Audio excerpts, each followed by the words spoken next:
Assalamualaikum warahmatullahi wabarakatuh.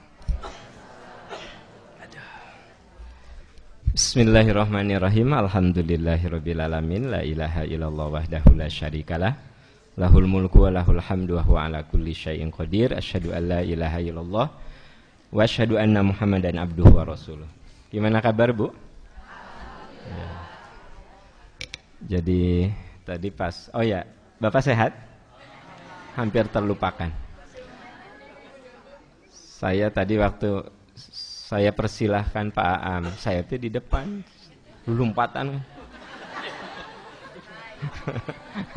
Bukan lebay, asli lagi ngobrol di situ. Tiba-tiba saya persilahkan, persilahkan lompat tuh kan. Ya, Kang, kita mulai aja. Jadi Bu, Pak, ini sorry. Oh, minggu depan masih ketemu satu kali ya.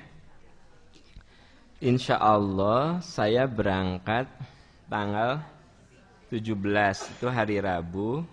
Berarti kita masih bertemu satu kali tanggal 14, tanggal 21, 28, tanggal 5 kita nggak ketemu.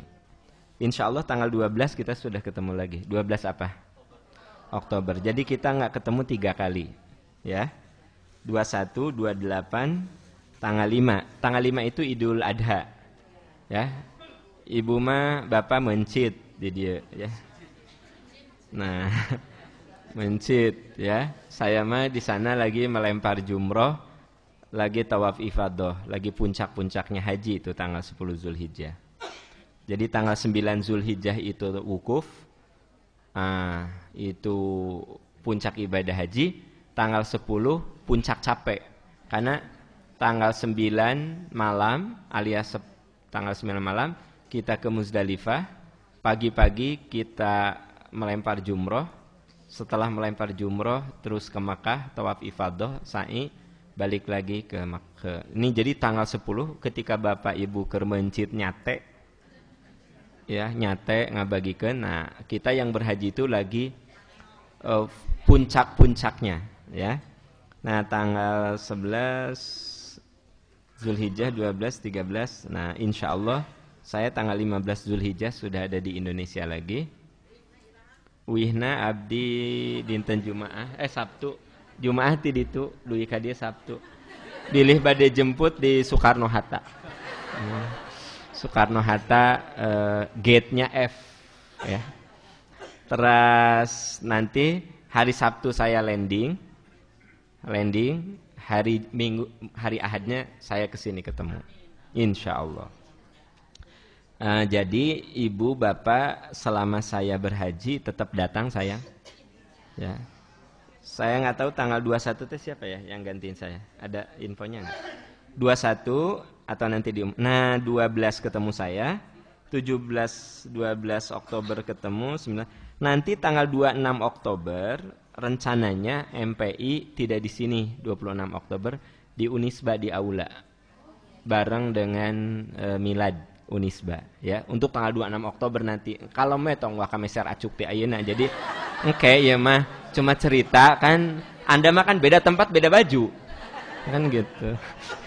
Menik ya Allah acuk heula masih lami bager ya tanggal 26 ya, akhir bulan Oktober. Ya, itu aja dulu ya, kita bahas pertanyaan Kang.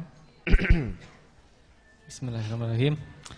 Assalamualaikum Ustadz. Waalaikumsalam warahmatullahi wabarakatuh. Ustadz, maaf Pak, saya mau tanya tentang mimpi bertemu dengan almarhum ayah saya yang 2 minggu lalu berpulang. Ada yang mengatakan itu tipuan setan. Apa benar Pak? Sebenarnya apa arti mimpi tersebut? Saya sangat kehilangan dan meminta kepada Allah untuk dimimpikan ayah saya. Dan ternyata memang mimpi ayah tersenyum dan mencium pipi saya. Terima kasih banyak Ustadz. Oke. Di dalam Sahih Bukhari diungkap mimpi itu ada 3. 1, mimpi yang menyenangkan. Anda boleh ceritakan kepada orang lain tentang hal yang menyenangkan. Anda mimpi dengan ayah, dengan ibu, dengan orang-orang yang Anda cintai, Tapi mimpi itu membuat Anda happy. Karena dalam impian itu yang Anda lihat kebaikan-kebaikan. Itu boleh Anda ceritakan dan bersyukur kepada Allah. Yang kedua, mimpi buruk itu mimpi yang kata Nabi, kamu harus berlindung dari mimpi buruk, lalu tidak boleh menceritakan dan meludah ke sebelah kiri. Meludah teh gini, dah, gitu 3 kali, bukan dah. Suami keur kieu tah. Dah. Dah. Eta mah ngareuhak dah. Ya kan? Bukan gitu. Nah, jadi kalau mimpi buruk meludah ke sebelah kiri, berlindung kepada Allah. Tidak Anda ceritakan. Nggak boleh. Apapun, pokoknya mimpi buruk itu nggak boleh Anda ceritakan. Kenapa? Karena kalau kita mimpi buruk, setan masuk lewat mimpi kita. Dan kalau Anda ceritakan, mereka senang. Jadi jin itu kadang masuk lewat mimpi kita.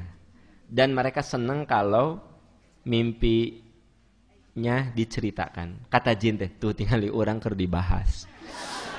Halus kan orang makanya. Nah, gitu. Terus yang ketiga, ya, mimpi yang jadi kenyataan. Yang jadi kenyataan. Orang yang sering mimpi jadi kenyataan, boleh jadi dia hatinya sedang bersih. Sebab kalau terjadi hal itu, bersyukur berarti hati Anda sedang bersih. Ya, mimpi yang jadi kenyataan, gitu. Jadi tidak lama dari setelah mimpi itu persis yang Anda impikan tuh detailnya terjadi. Detailnya. Dan ada orang yang memang diberi mimpi seperti itu. Nah, terus yang keempat, kalau ini dalam riwayat lain. Siapa yang mimpi bertemu Nabi, maka itu adalah Nabi karena aku nggak bisa diserupakan dengan setan. Berarti kalau teman-teman pernah bertemu, mimpi bertemu Rasul, itu adalah Rasul. Itu Sahih Bukhari juga. Hadisnya Sahih. Ya. Nah, orang suka nanya, terus tahunya Rasul gimana? Bisa macam-macam. Bisa, itu teh siapa sih? Ya itu tuh Rasul. Bisa begitu. Jadi, seolah kita ada di satu forum, lalu mendengarkan tausiah atau apalah, ya, atau lihat orang yang berdiri, itu teh siapa? Dia ngasih tahu, itu teh Rasul, bisa begitu. Jadi taunya Rasul lewat mimpi itu sendiri memberi informasi bahwa itu Rasul. Jadi bukan tafsir. Paam, saya teh mimpi ya di Raudhoh ada orang yang sedang sholat, mungkin Rasul, Paam.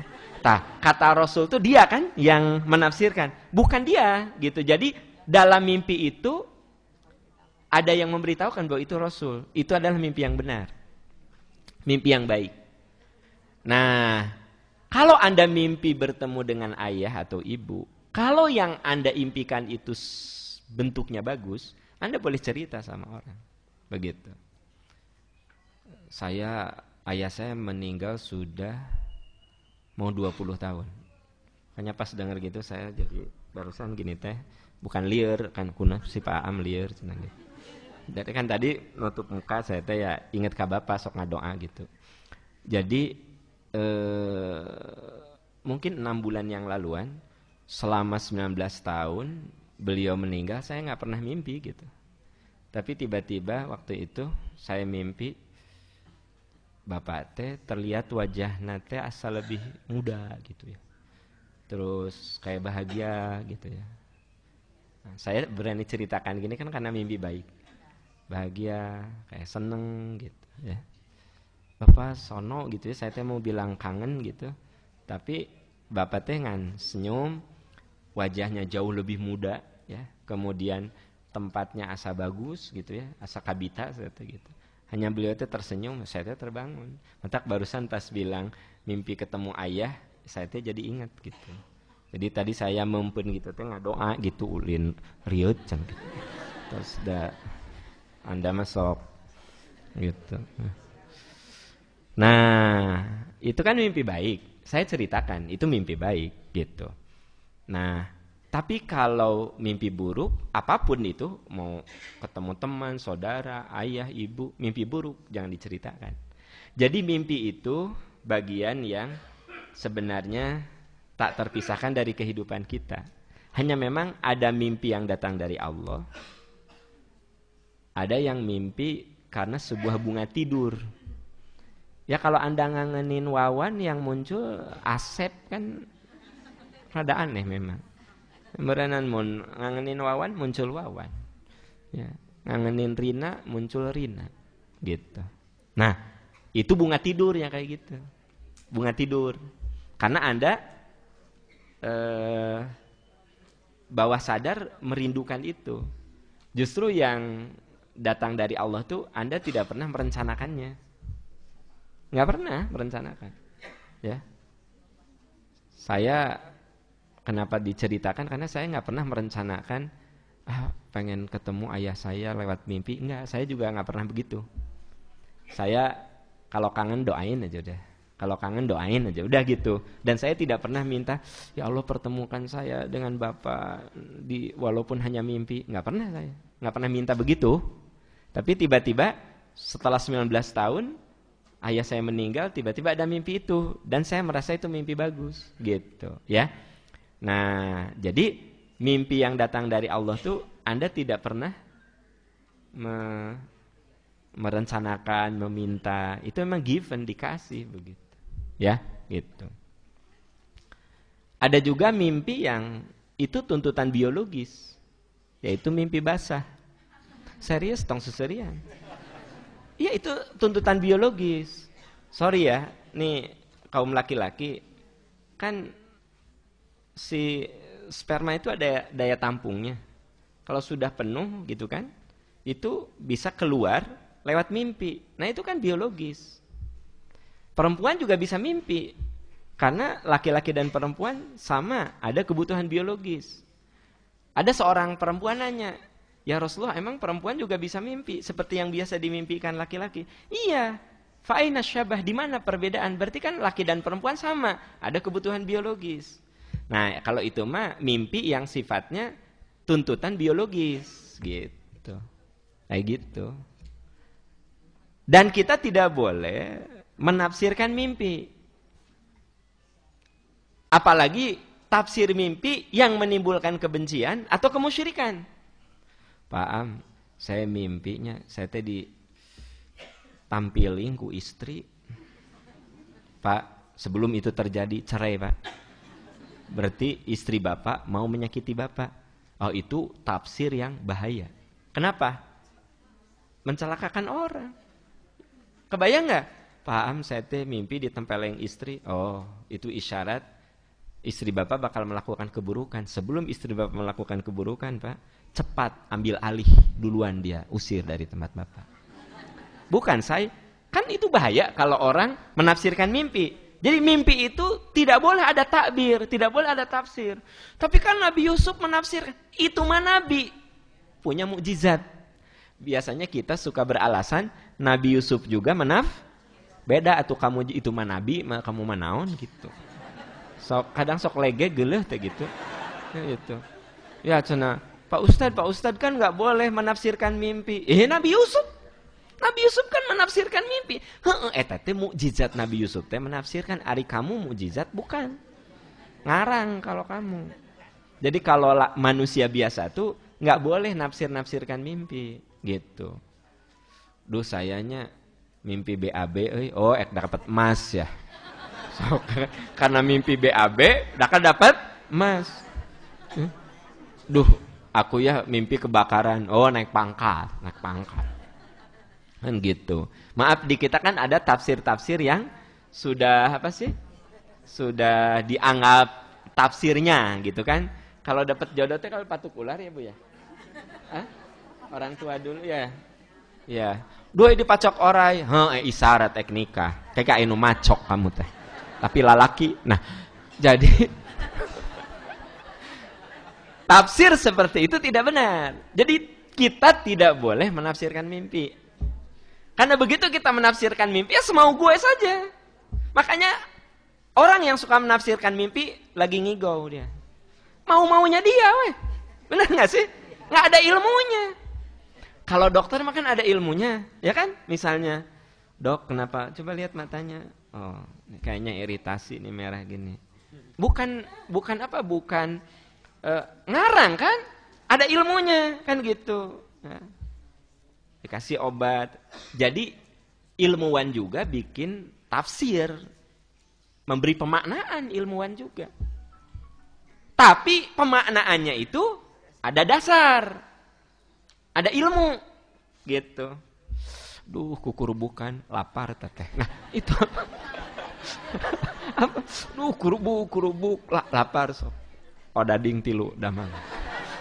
Berarti saya menafsirkan, tapi tafsir itu kan ada reasoningnya, ada alasannya, ada alasan ilmiahnya, ya kan? Gitu. Ilmuwan itu menafsirkan, tapi ada landasan ilmiah. Orang menafsirkan mimpi, landasan ilmiahnya apa? Ngarang manehna. Pak Ustadz, saya mimpi gini. Oh iya, ini teh gini-gininya manehna we ngarang. Sok apa landasannya? Nggak ada. Gitu. Mendingan jadi futuristik, puguh ada landasan ilmiahnya. Gitu. Kan ada di Universitas Harvard itu sekarang jurusan yang disebut jurusan futurologi. Futurologi itu ilmu tentang masa depan. Nah, itu diantaranya Ziauddin Sardar, Alvin Toffler, itu tokoh-tokohnya. Alvin Toffler itu tokoh yang sering berbicara tentang masa depan. Kemudian ada Dr. Ziauddin Sardar, ya, dia juga banyak. Kalau Ziauddin Sardar orang Islam, dia banyak berbicara tentang masa depan. Tapi bicara masa depan tuh melihat realitas sekarang, gitu, ya, realitas sekarang. Itu mah nggak apa-apa, ada landasan ilmiah. Pokoknya pang tidak jelas-jelasnya ilmu adalah takbir mimpi, tafsir mimpi. Napa ilmu nak? Kahayang maneh nawe naon sok nafsirkeun teh. Maunya dia apa? Kumaha dia we. Pak saya bermimpi datang ke majelis taklim. Iya, ini bisa baik, bisa buruk kan? Jadi iya, itu ibu cirinya dapat hidayah dari Allah. Ibu kan datang ke masjid, itu kan hidayah dari Allah. Masjid itu tempat ibadah, berarti tempat-tempat kebaikan. Jadi itu mimpi yang bagus. Ibu akan menjadi ahli ibadah. Ya eta mah atuh saha bisa ngarang atuh. Ya enggak? Ya. Pak Ustadz, saya melihat Ka'bah. Itu bentuk kerinduan Anda kepada Allah.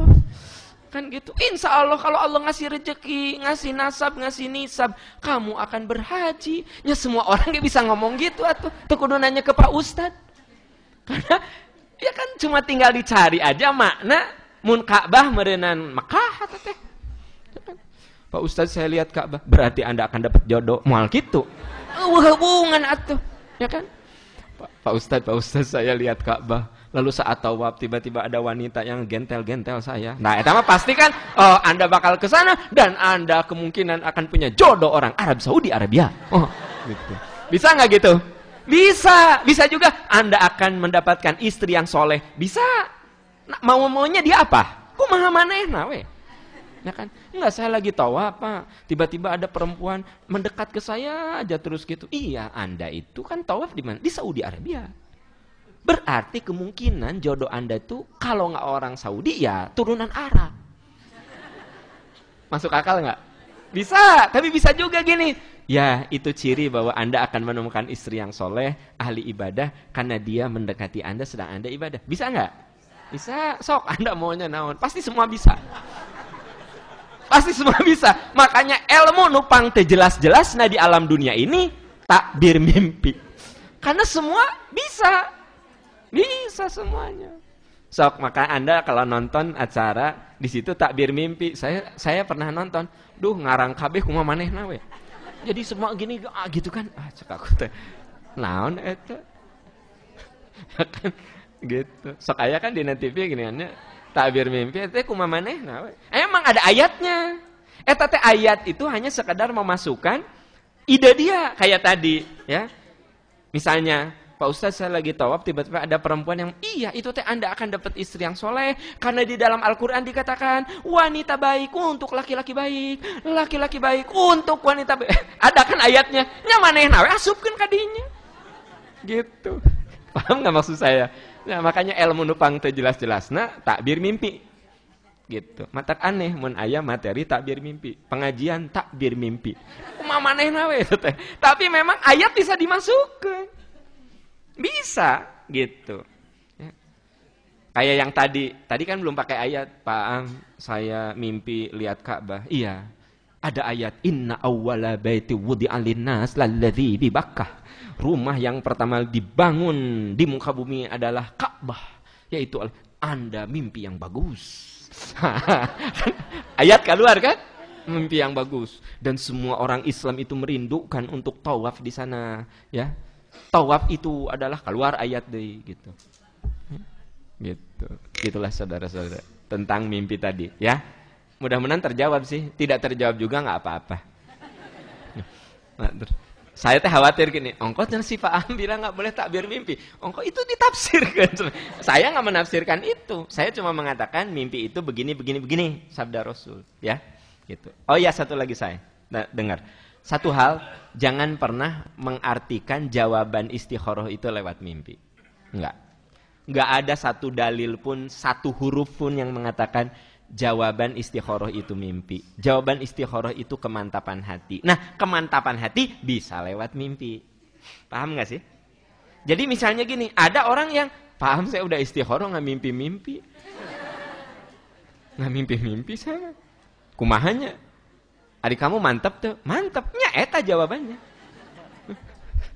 Adik kamu mantap tuh. Mantap Pak Am. Tapi itu mimpi-mimpi. Eta jawabannya tuh. Apa? Mantap. Gitu. Jadi di kita ini rata-rata ada anggapan bahwa jawaban istikharah itu lewat mimpi. Nggak ada dalilnya. Sok, Anda yang punya dalil bahwa jawaban istikharah itu lewat mimpi, kasih tahu saya.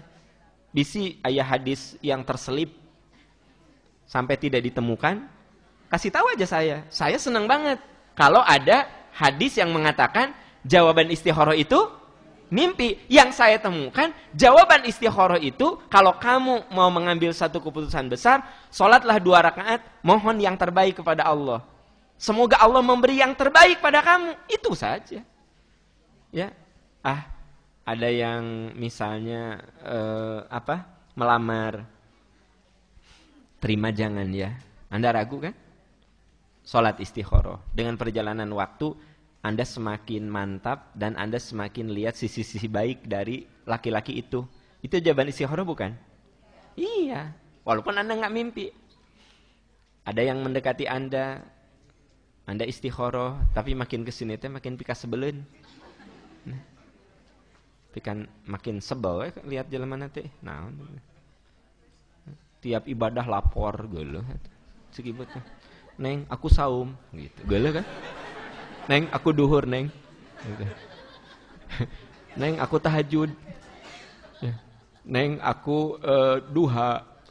Neng, aku sholat ini Jumaah. Ya. Kan ibu geuleuh. Udah gitu, karena ibu nggak nanggapin, nulis di status. Duhur dulu di status, duhur dulu gitu kan. Alhamdulillah sudah sholat rawatib. Geuleuh saya mah nu kitu teh. Delete nu kitu. Nah, jadi Bu, Pak, hati-hatilah naon sih geuleuh ibu-ibu. Nah, ya. Ngaji dulu Alhamdulillah 12 juz sudah tamat. Urang teh nanya, lapor. Saha nu nanya? Alhamdulillah one day one juz. Gitu. Maksudnya mah meureun syukur tapi tong kitu-kitu teuing atuh. @MPI. Keren deh. Gitu. OTW pulang. Mampir di pom bensin Kopo. Gitu. Alhamdulillah ada batagor pedas. Paham asok aya teh nu kitu. Aya matak diomongkeun ge. Ya mun tara aya mah moal diomongkeun. Ayah, makasih tasnya. Tas genep foto. Ayah, makasih tasnya. Ayah keren deh. Tara, ya lihat status saya mah. Alhamdulillah. Duh, gitu. Hidup mah alhamdulillah, diuji alhamdulillah eta teh Allah nyaah ka urang. Diberi kenikmatan alhamdulillah Allah teh nyaah ka urang. Tara sama status teh tara aneh-aneh. Alhamdulillah geus begitu. Kan kita bersyukur, habis ada yang nuduh eta teh Pak Aam cenah. Nah, gitu. Sok. Saya mah alhamdulillah, cukup hidup mah alhamdulillah. Dapat musibah alhamdulillah, Allah mempercayakan ujian itu gitu. Berarti saya oleh Allah dinilai bisa melewati ujian itu. Jadi alhamdulillah.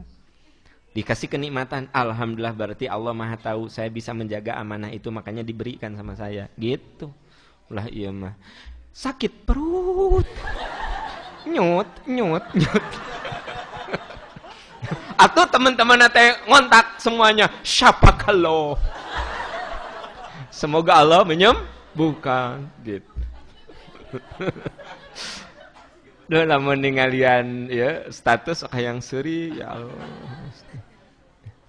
Ya Allah, sepatu gede sabelah cenah gitu. Naon cik urang gitu.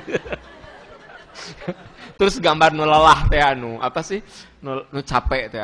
Ya, capek. Sepatu ya, parah. Sepatu bermerek gede sabelah. Salah manehna cek urang mah ukur di ditu teh pake.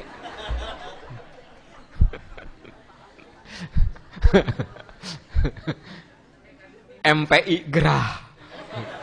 Ya, kan gitu. Harusnya ada AC sih, cenah gitu. Oke lah, kita lanjut.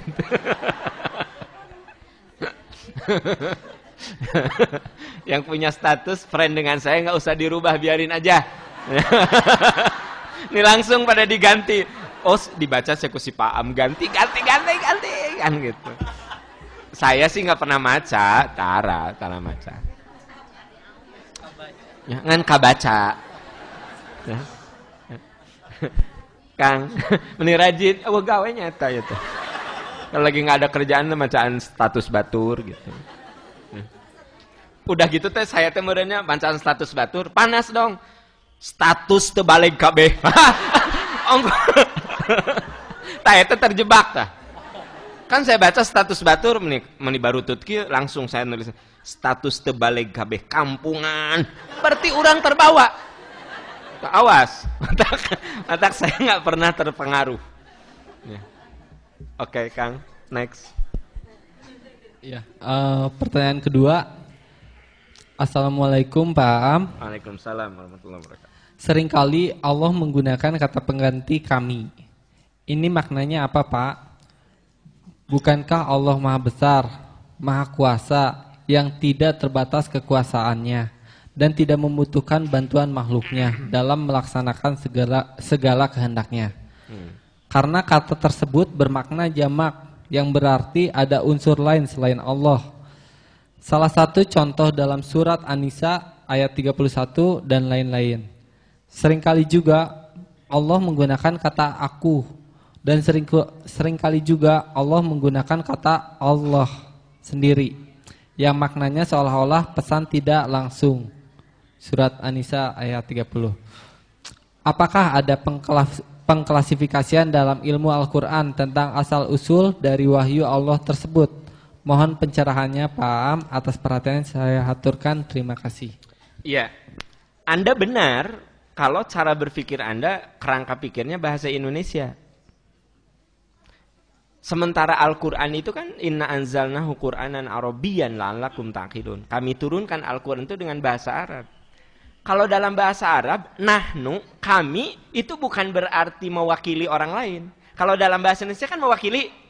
Kami ya menyampaikan terima kasih mewakili angkatan tahun 85 yang banyak yang sudah uzur nggak bisa datang ke sini. Saya yang masih sehat ya. Kami mengucapkan terima kasih. Berarti kami gimana?